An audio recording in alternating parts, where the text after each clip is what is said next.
بسم الله الرحمن الرحيم. الحمد لله رب العالمين،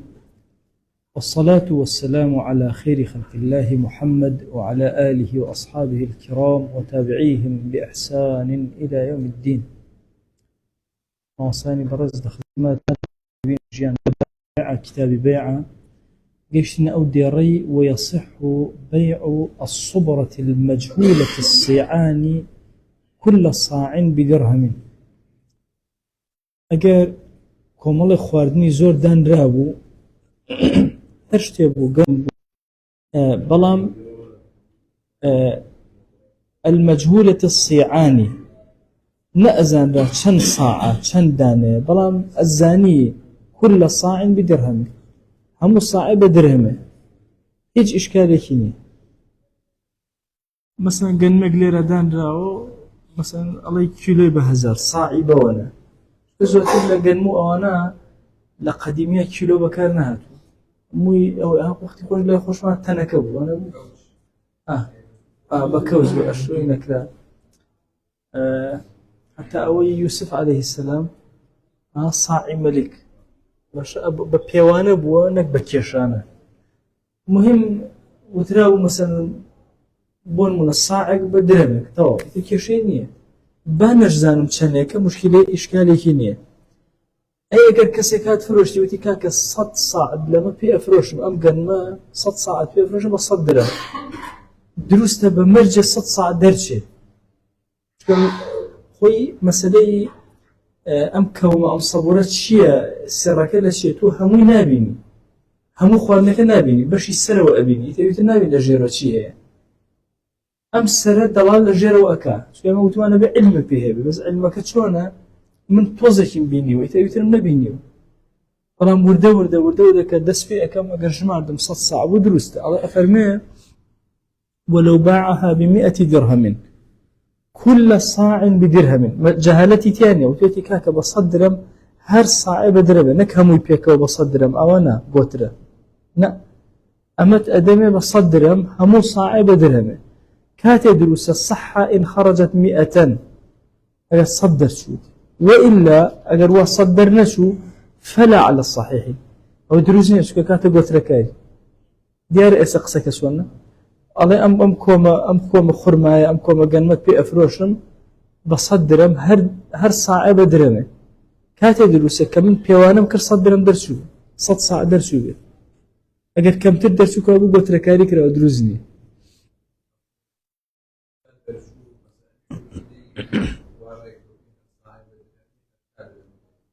ئەو کاتە ناکاتە ئەو کەومەیە پێفرۆشت بێ، ئەو کاتە ئەکاتە ئەوەی یەکەم کە ساعە بە درەمێ، ئەو ئیشکالی نییە، هیچ ئیشکالی نییە، بەس ئەم کەومەیە ئەڵێ ئەفرۆشم بەوەندە هەر ساعێ بەوەندە، ئەو ئینجا ئەبوو شێوازەکە. ومتى كان العوض معينا، هەر کاتێک عوضەکە يعني تو مثلا گەنمەکە وتمانە کەومەیەکە لێرە دانراوە لای سەرەکەی ئەبینی تو ئەڵێ کاکەوە کڕیم، خورماکە لای سەری ئەبینی و ئەڵێ کڕیم، ئەم جارە پارەکە ئەوە بەدەست کابراوە تۆ پارەکە ئەبینی ئەڵێ بەوەنە کەفەت معاینەته بینینەکەی بەس واضحە چۆنە، ئەو لەوێ بینینەکەی بەشی دەرەوەی تەواو کفایەتە، لە پارەکەشان معاینە لە پێش چاوە پارەکە خەی ناکە. طبعا أيش هر عينا أو هاي أبي مثلا لما معلوم به أجد دواي مثلا وتم كاكا أبم باري أو أم بيو فروشة، أجوتم بأم باري أو أم بيو فروشة أو كبرة بينيشي بس نيزاني تشني كنا أنا أو نبغى دركتوا درهم دينار شيء أو نيزانيو وردكاركين نزانيو، فلام أجوتم كاكا هر صاعق لما بينم درهم بس وبدرمك باش إيه باش قبوله كشمان بدينارك قبوله كشمانية بس يدرب أبي تحديدك كرابة، أجد تحديدك نكرابة أو كاتوكو عيني كوم كيليتو، أبي إلا النتيجة كوكو خوي درس إنجا درست.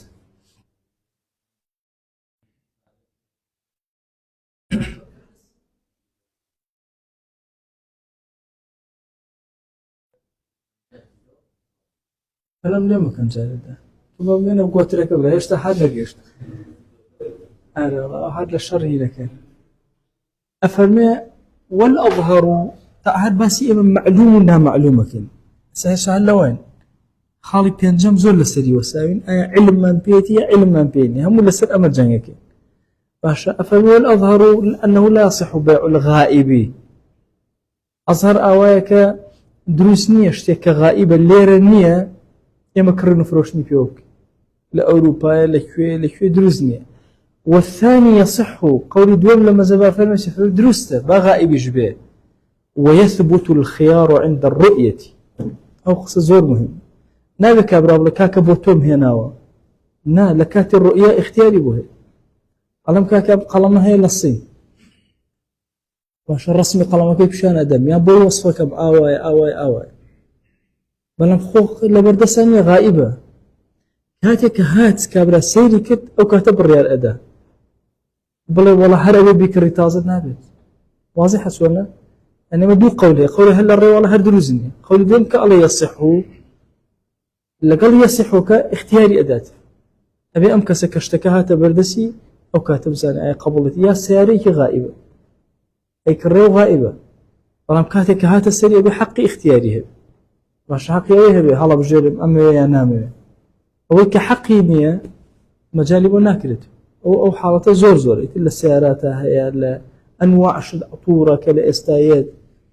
إن جاء أمر كلامي كإكريل لم فيسبوك وما يسبوك وشتا يعني مكتبي كان بشاني كري جابوا أي والله هو زي بقدر لا ديواري أبي يبكي أنا أورو يكتب كان يكي أمنه هي مسوزانو يكتب لك شيء من أمنه يبكي هنا هم موسى يكتب شيء كنا خانته أي وأنا ورده ومن أوه الروي نبو وكريوي جاوا كروش النبي يتغصب الحياة بو موزاي تريا تبيشو هر حرام بيع كده أنا مزري بويا همو أوشتاني بالركلام أفروشري هاتي كسكا هاتا بردسي أبي حق اختياري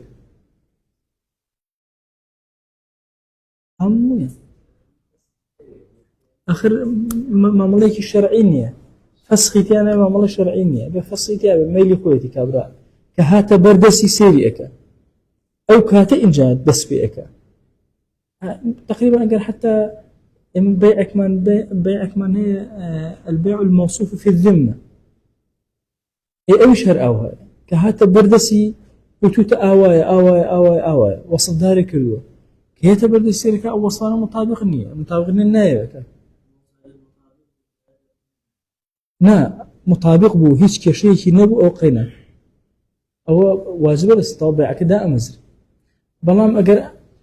أم تينا جيشتبو نيتواني وتيبجين شكون بس الركلام هميشه زيادة الريتية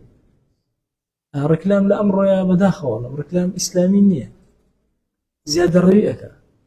أو بو يا أخي أبدية ويا أخي جنبيني هنا بوك أبدي كل أبدي شون بكاريني وكلمة بو خاطري أبدي شن كلمة كقرصة عشان هيش تيجي لسر زي أبدي هيش تيجي دتو مثلا أما تورك لا يبغى كي كابره هنا دي أبي حتى أبي بدي ورا ومن أوكو هذا إنما أبي هالوشت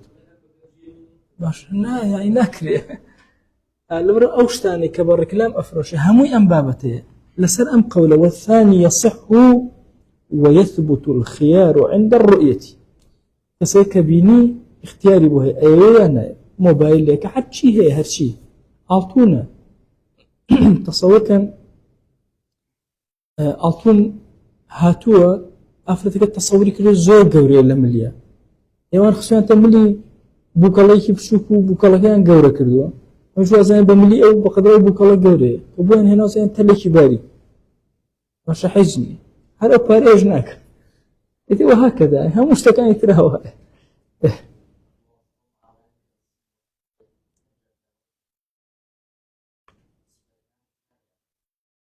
أخذ أول دروس نية بهيش هذا دروس نية إلا أبي اختيار بدي بوكس إنجا دروس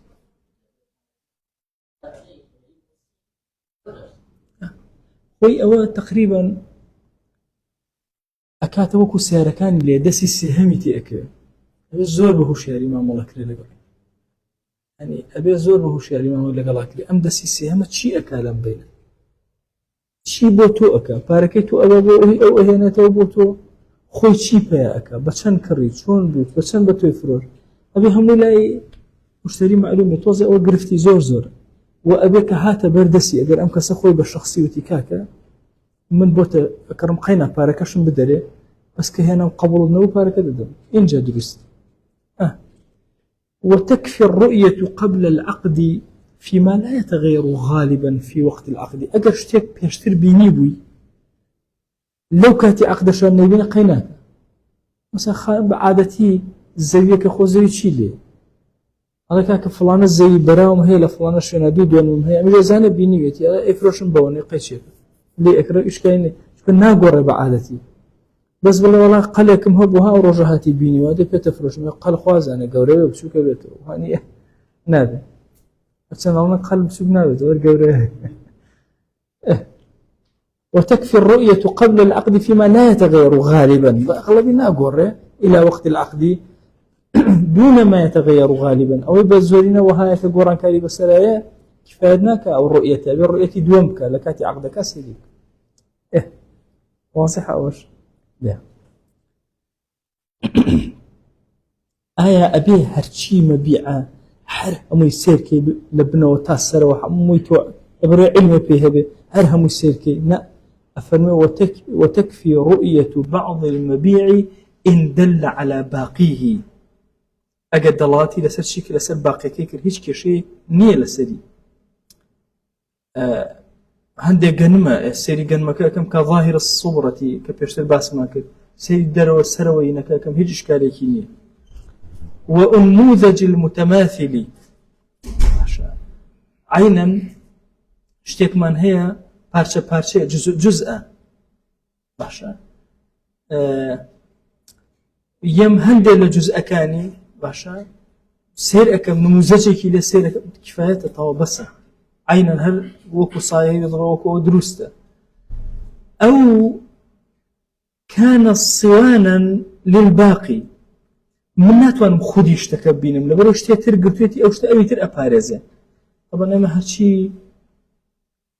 خوای گەورە میوەهاتێک کە دروستی کردووە جۆرێک لە بەرگی داوەتێ هەیە لەگەڵ بەرگەکە ئەخوری هەیە بە بەرگەکە ئەخوری سێ و ئەمانەوەتە بە بەرگەکەەوە ئەخورێ هەندێکی بە بەرگەکەەوە ناخورێ هەموو ئەمانە دەڵاڵ لەسەر شتێک ئەکەن لەسەر شتێک ئەکەن ئێستا تۆ مەسەڵەن کە سێوێکی سوور ئەبینی بە بەرگەکەیە تۆ ئەزانی تامی ئەم سێوە چییە ئەزانی ئەوە سەوزە مەسەڵەن مزرەوە ئەوە زەردە تامەکەی چۆن لذهني تو اشتي دروز بوي بس تو كهنالك برقك ابيني نزاني تشي لناو بلام ام برقه بعادتي بصيانتي او ناو كراو بخوشي نخوري جوزك ابينا زي ناو كشيتي يعني اما انا هر هم بس تو ناشي بقى والله ابي يك بشكل ناو كشي سيرك مجرد برقه كابيني كفايه واضحه شلون هو شو اخو او برقه صيانه للباقي أها خلقة هر خوي خلقة أو دروزبو أما أيتر أبارزة كقشر الرماني والبيضي هالك مثلا تنالي والله بالله كاك خو من إسفاد له برجناك من ناوكم نبينيو هنا تو برجك أبين كفايتي بأكي والقشرة السفلى للجوز واللوز طبعا جوزدو قشرة هي قشرة رقكة هي وصوزك شيء بابنا صوزك نابت الدليل للشرع بل ولا بينيوما نكت الدليل أبي شيء بيني أو ناوي بيني ولا تواضح شلونه كأو ناوي بيني إشكالي نعمل أو إيش طاو لا ورا جوز بكريته مش يبوش درسي لوزي شرع رقك تو أبيني إتتو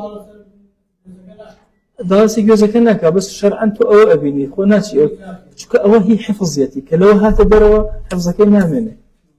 واضحة تو بو ناتواني بشي والله بادري بمسري حفظك نامنه شو أوي كخوي قرب الريالي داو لا توكلها هالجيري ببيت توكلها الناجيري بو جاران هورامي كيجوزيان هلا قر خوان لأدا كاكلاين كهلا قر شو نامنته السيخنا مجمد وشتيو وبمنته نامنته شو خوي قرب أم برجي بو وكبا حفاظ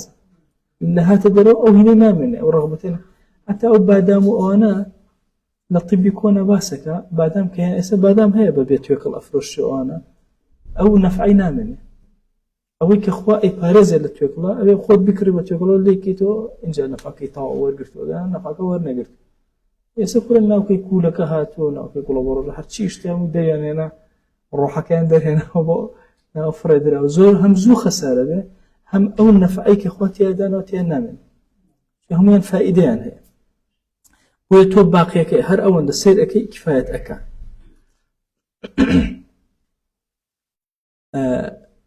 أو كاتا تكفي رؤية بعض المبيع ناي هرشي جوزة حرها مسير كم تاخواري خوار هن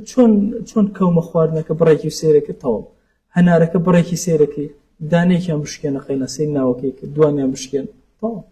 يتتونا يكيك والله بحمودك كام زام شون نه شون لا صبركات وبشيكي ورقة كفاية ولا ما نشهمو بشيكي ورقة كفاية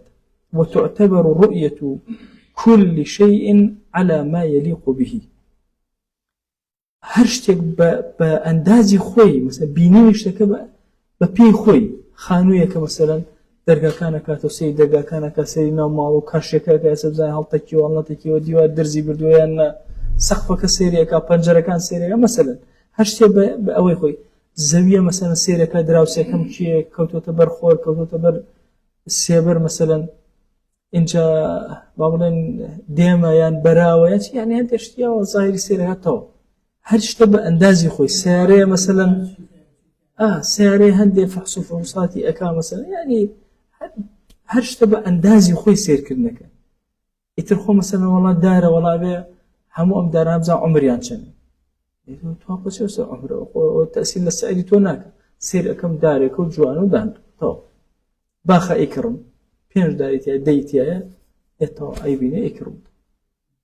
واضحة شونا ما يليق به والأصح أن وصفه بصفة السلم لا يكفي أصح هاي أجر وصف داري كير فصفة كاني سلام وتكاكا بون من أويتيا أواي كفادناكا كابرا باخوي بسيري كبيعة كابو سلام نيتا وكو بوصف كابرا الرازي بي أخذ سيريك سياريك بيان داوي أخذ سيريك سوريكي بيبدا سيريك ماكينيكي سيريك بكشني سيريك هذا مشتانا بزانو توا ماكيني توا چي توا مثلا دشتي هي ودكاري أوي بكا بلي والله كاكي كان أما أو هاي كابرا مش بلي والله كاكا بمرجع شرطكاني سلامتي هات ودي من قبولنا قبولني ولا بدست أبو خذ سيري وكذا ويصح سلم الأعمى وقيل إن عمي قبل تمييزه فلا لما زبي خمانا يقبابت هي لمسالي كسيكا كنابينا كسي نابينا كرنو فرشتي محدودة لما زبي خمانا هرشتي بيويز ببينينك رؤيتك بيع أعمدانا مزل أم خالة زور بودي أبي أقمل لي هرشتي بيويز ببينينك نابينا كرينو فروشتني بيوكر دانا مزري فتاتي كرينا كبابر بو چونك بيوسي بو مثلا مالا بيوسي بو بزانه دسينا بو ديوارا او چوزانه چجورا كاشي صد جوري واني كل زور تريش او سقفه چوزانه او چوزانه او درگايه چيه چونه ناكري بلام اگر شتيكي بيني بو پيشتر پيش او چاوي كوير به اي زاني او شتا چونه تمييزي كرده بو اي زاني قيناك أفرمي سلام بو أعمال دروسته بو شكا سلام وصفة كاني بو أكي أيش هم خبرك دواج نفرية لك وصفات ودي خبر دروسك يا شماني بس كرين فروشني أعمال دروسني نكته خوي كرين فروشني كي لتشي دروسني لشتك كحاجة ببينين به إتر خواردنا إتر سيارك هرشي كي بويني بكر كسي رابع كل بهذا زين ما قاصر أو قاصر دعوة كيرك بالبين تا كشيني أو كات أو نكريوا أو نكر أو يتكريوا أو نكريوا أو عين دارك كريتي وكيلك كريتي خو كسي كير هم شبه وكيل بكري نابينك وكيلك شكل وجب الجاكوت أفرمي قيل بتويتي إن عمي قبل تمييزه بلام أجر هر لما الله كير بو مثلا بون من بيو وتي كاكا وقنمي قندهاري بوتين هەر نازانە قەندەهاریشی ئێوە خۆی باش سوورێ ناکات. هێن ناکاتەوە وەختی خۆی ماسەمە لە عەڵڵا بەڕەحمەت بێ خۆ لە مزگەوتی گەورە حافظ بوو بە یەکێ لە فەقێکانی وتی ڕۆڵەوە سوور چۆنە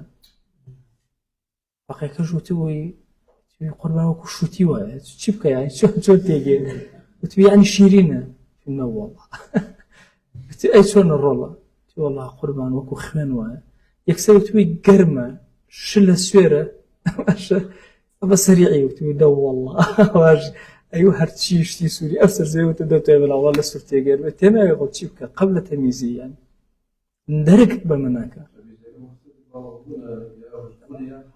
نا تێگەیشتووە نا پێش ئەوەی کوێر بێ زانیوێتی ئەو شتە چییە ئێستا کە بۆی وەسفەکەی ئەو لەمەشە دروسە بێ ڕۆیەکی بۆ دروسە بێ ئێستا بە هەر یەکێک لە ئێمە ئەوجا لە عیلمی مەنتیقا زانکۆ دەرسمەوتەوە ئەموو وەلەلە چییە ماسە نازانین ئەموو شارێکە هەماسا لەکوێ هەموو ئەو قوتەبوونەوە ئەمە کورە هیچ نییە وەلەلە بەس کەوتم شارێکە لە مشکی ئێوە یەکسەر شوێنە دروست بۆ چونکە شارتان ناسیوە خۆ ئەگەر بمتە وەلەلە مەلەلەیە هەر نەتانزانیش چونکە مەلەلەش نازانیش ئەبێ سوورەتەکە لە ذهنیا دروست کەسی مەسەلەن نابیناکەش تۆی مواسەفاتی سەلەمی بۆ باسەکەی ئەو نازانێ هەر گەنمی هەر دەرگ نەکردووە نازانێ قەنداری ڕێنە لەکوێک هەرچەنە لە شاعیرەکانە ئێمە سەیرە ینی شاعری وەهامان هەبووە عجیب ینی توانیوێتی مەسەلەن وەختی خۆی باسی بێخود دەکەن ئەڵێن بێخود بەدەست ئەڵێن ئەوە دەستی ئێنا بە فەرشە ئەزانی ئەسڵیان ئەسڵ هی کوێ کێ دروستی کردو چۆنە چییە ئەوانە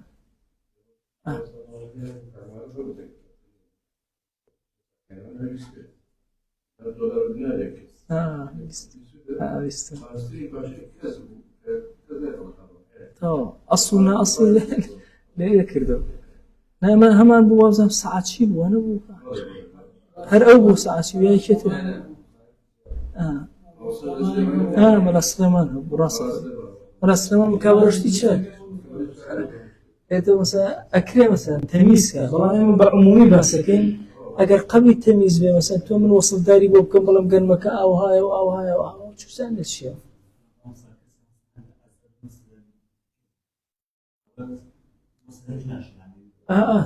ئەوە قسەکە ئەوەیە قیلەکە ئەڵێ چی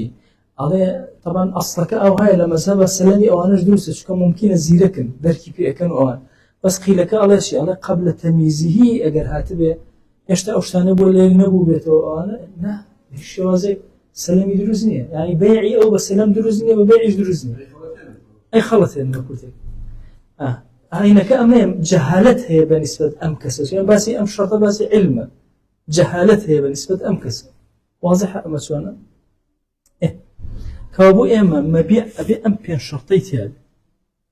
ئەبێ طەهارەتی عەینی هەبێ ئەبێ نەفعی هەبێ ئیمکانی تەسلیمی هەبێ ئەبێ مڵک بێ بۆ کەسەکە ئەبێ علمی بەم شتە هەبێ بایع و مشتری علمیان هەبێ لەکوێ ئێمە بینیمان جەهالەتێک هەیە فقهی ئیسلامی زۆر واضح جەهالەتە یعنی خەڵەتاندن هەیە بۆیە دروست نییە لەکوێ جەهالەتێک هەیە ئاجا بڕواکەن زۆرێک لە بەیعی ئەمڕۆ هەر دانامەزرێ ئەو پارۆشتەمە حرامە بێ ئینسان ئەوێ زۆر هوشیارە یعنی تۆ تەسەوور کە نابێ ئەم کەسی کە هاتۆ شتت لێ ئەکڕێ محاوەلەی خەڵەتاندنی بکەی نابێ ئێستا وای لێ هاتووە یعنی کڕین و فرۆشتن بۆتە خەڵەتاندن ئەکە خەڵەتاندن نییە کڕین و فرۆشت تەبادولە بە ڕیضا اینجا ڕیضا بە هیچ شێوازە نابێت جەهالەت و خەڵەتاندنی تیا بێت چونکە خەڵەتاندنی تیا بوو ئیشەکە تێکەچێ بەسەرێک ئەبێت زۆر هوشیاری ئەو فتاوای تازەمان زۆرە لەم بابەتە فتاوای تازەمان لەم مەوزوعانە زۆر فرۆشتنی وردەوات پێڵێن خوردە لە فقهی ئەمڕۆیە ئەم شتێ فرۆشتنی وردەواڵەکان و ئەمانە لە مەذهەبی حەنەفیەکانە دروستە کە کڕین و فرۆشتنی پێوە بکرێت لای خۆمان دروست نییە وردەواڵەکان چۆنە بۆ نمونە مەسەلەن ئێستا ئەم قاپوشتی ئەوروپی هەیە کابرایەت مەسەلەن یەکینی گەورەیە پڕ لە قاپە ئەی کڕێ ئەنواع و ئەشکاڵی تێ یەکەیەکە سەیری نەکردو هەموو شێک ناوانێت تا بەڵام سیان چوارێکی سیر کردەوە علمی پێی نییە لە بابەتی علمەکە خەلەل هەیە بەتوان ئەنداوەوە شتێکە عەمەد بێ بەلوە ئەم شتەی تۆ کەوتە چی بوو بالە ئەوەی جلو بەربوو شتەکە ناکرێتەوە کە کرایەوە نافرۆشتێت تەواوەتە ورد بۆتەوە بە هەمان چەشن ئەویش بۆ شێوازە مامەڵی لەگەڵا ئەکرێت ئێستا شتی گەورەتر پێیا بووە سیارە بە وردە واضحە چۆن کابرا مەسەلەن هەزاران سیارە هەیە ئەیکڕێ پێکەوە باشە ئێستا لە ئەم گیرانی ماتۆڕەکان و ئەمانە هاتن هەموو ماتۆڕەکان پێکەوە فرۆش بەخۆ علم بەسەر هەر هەموویانە نیە بزانێ ئەلەکە کە ئەمە ئیشەکە ئیش ناکە ئەمە چۆنە ئەمە هەر بە حسابی وردە بە حسابی هەڵوەشاندن حسابی فیتر نازانم چی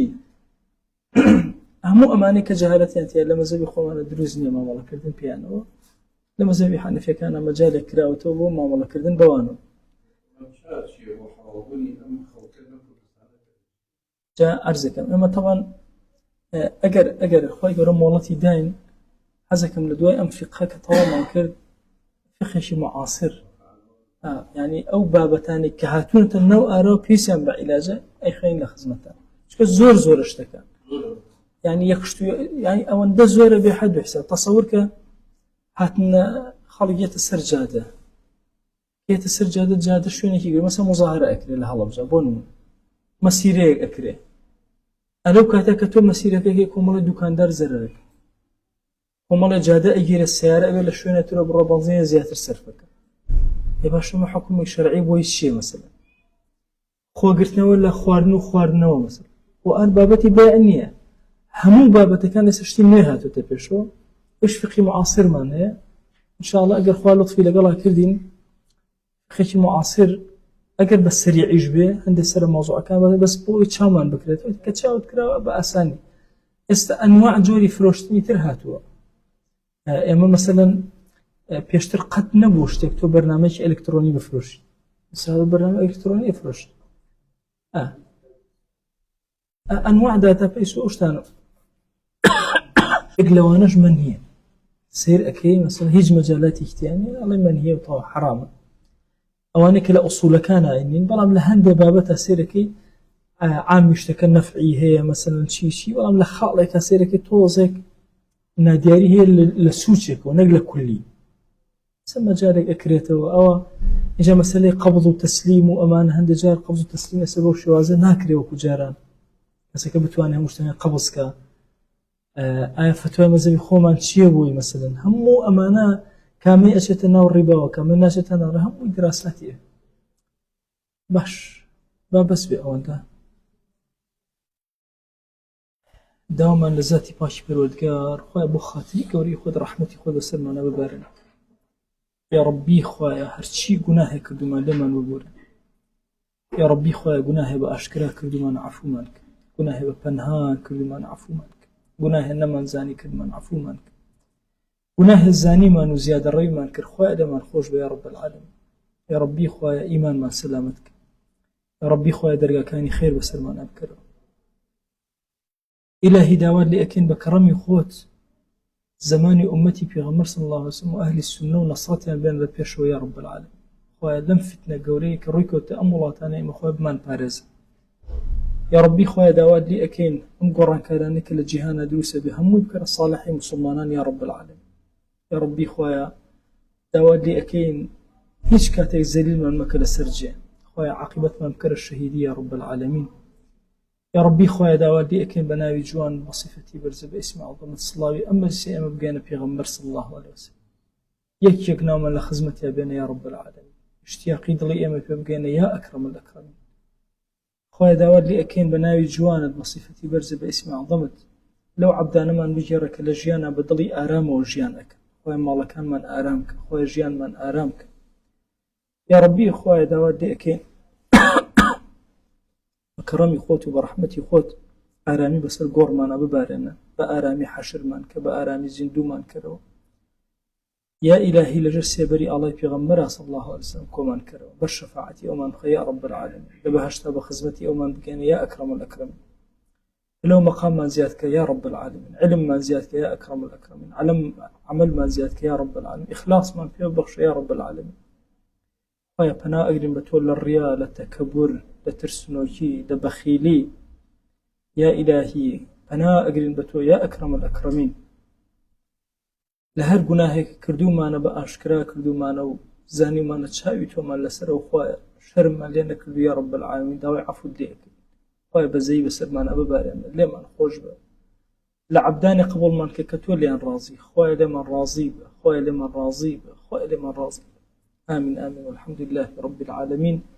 وصلى الله على سيدنا محمد وعلى آله وصحبه وسلم تسليما كثيرا أبدا إلى يوم الدين. خوای گەورە لە گوناهی من شوێژ بوو و خوا لێمان قبوڵ کە